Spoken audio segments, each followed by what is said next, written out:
Okay, let's just dive right in. There is a fundamental flaw in the way we think. You could almost call it a bug in our mental software, and it completely distorts how we see everything, from our own finances to the future itself. It's this blind spot that makes us consistently underestimate how quickly really small things can become absolutely world-changing. This quote just nails the problem, doesn't it? Our brains, they just aren't built to get a feel for accelerating growth. It feels like some kind of magic, but it's just pure mathematics. And believe me, it is shaping our world way more than we realize. All right, to see just how deep this blind spot runs, let's start with a really simple financial puzzle. It seems easy on the surface, but your gut reaction is going to tell you a lot about this common and often pretty expensive misunderstanding. So, what's your pick? Be honest. What does your gut tell you? $1 million guaranteed right now in your hand, or one little penny that doubles for a month?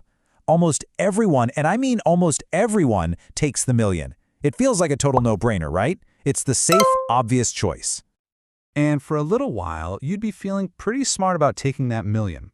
After 10 days, a third of the way through, that little penny is only worth a measly $5.12. Yep, the choice to take the million seems obviously correct. You're probably patting yourself on the back. Okay, let's fast forward. 20 days in, now that's 2/3 of the way through the month, and the penny is still worth just over $5,000. Meanwhile, you've got your million. The penny choice looks, frankly, kind of dumb.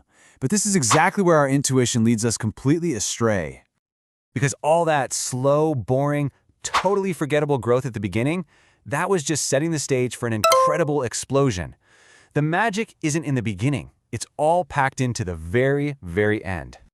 And here it is. By the end of day 30, that one single penny has ballooned into more than $5.3 million. I mean, that's over 5 times the original offer. So, what on earth is going on here? Why are our brains so consistently terrible at seeing this coming? That penny problem brilliantly illustrates this built-in flaw in how we think. And look, it's not about being bad at math. It's much, much deeper than that. Our minds are literally hardwired to think in a way that just can't handle this kind of growth. And it actually has a name. Scientists call it exponential growth bias. It's our brain's default setting to see growth as a straight, predictable line, when in reality, some of the most powerful forces in the world follow a dramatic, sweeping curve. You see, we think additively, 1 + 1 + 1. It's simple, it's linear, it's easy to predict. But exponential growth is multiplicative.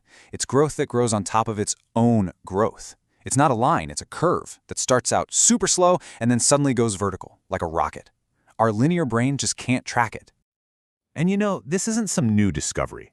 The modern penny problem actually has its roots in an ancient legend from India, a story about the inventor of chess and a really important lesson he taught his emperor about the power of doubling. So the story goes that the emperor was so delighted with this new game of chess, he offered its creator any reward he wanted.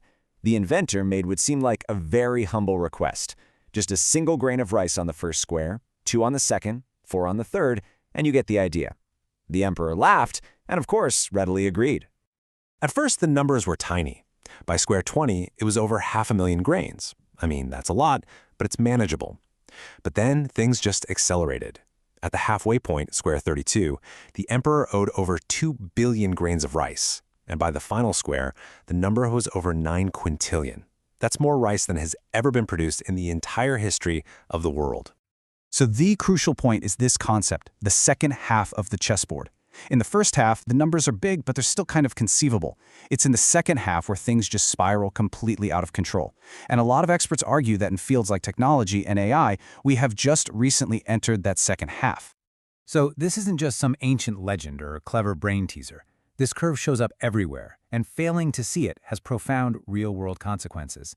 It perfectly describes how systems can seem stable for a long, long time before changing with just shocking speed.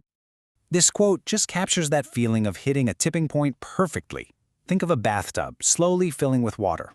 Everything seems completely fine, it's manageable, it's under control, right up until the moment it starts to overflow. That's the nature of exponential growth. We've all seen this play out dramatically. During pandemics, a few hundred cases can seem minor, but they can explode into millions almost overnight. In technology, Moore's law has described decades of doubling computer power. And of course, in finance, there's that slow, quiet, but absolutely unstoppable force of compound interest. And if you want the ultimate, real-world example of the penny problem, you don't have to look any further than Warren Buffett. He bought his first stock when he was 11. He became a millionaire at 30. But get this, he didn't become a billionaire until he was in his 50s. The huge, mind-boggling wealth didn't come from brilliant moves he made in his youth. Now check out this number, 99%. 99% of Warren Buffett's entire net worth was earned after his 50th birthday. His life is the penny problem. It was just decades of slow, kind of boring growth, followed by an explosion, all powered by the relentless math of compounding. So, understanding this bias is the first step. The next, and this is the important part, is building a system to work around it, to flip the script and put this powerful exponential curve to work for you instead of letting it catch you by surprise. It really just boils down to 4 simple rules. 1. Start early. Time is your single greatest superpower here. 2. Be consistent. Automate your investments so you aren't tempted by fads or fear. 3. Avoid huge risks. You don't need to hit a home run. You just need to let the math do the heavy lifting. And 4, probably the hardest one, be patient. Remember that penny. The real rewards come way, way down the line. And look, this is so much bigger than just investing. Small, consistent efforts in learning a skill or building a business, or even in your relationships, they all compound. They all lead to these huge, surprising breakthroughs later on. Once you learn to see this invisible curve, you start to see it everywhere. So the only question is, how are you going to use it?